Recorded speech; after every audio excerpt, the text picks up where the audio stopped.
We are getting close to the end of our Advent journey.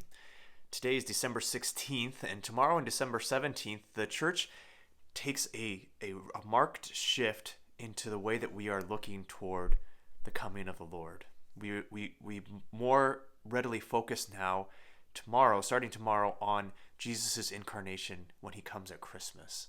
Like all of the readings change, there's just a different whole character to the way that we celebrate. But today on December 16th, we continue to look toward the Lord's second coming.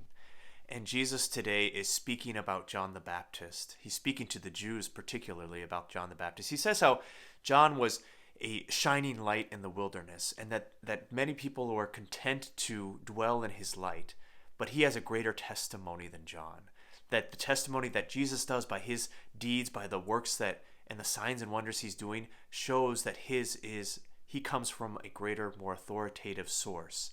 That really he is the one who comes from divine origin, from God himself. So pretty great claims that Jesus is making.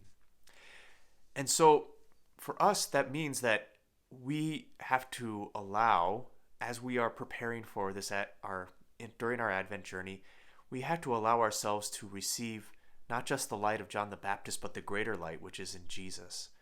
And so that means preparing our hearts in that way. And what other way is there to allow the light to come in than to allow the light to come in?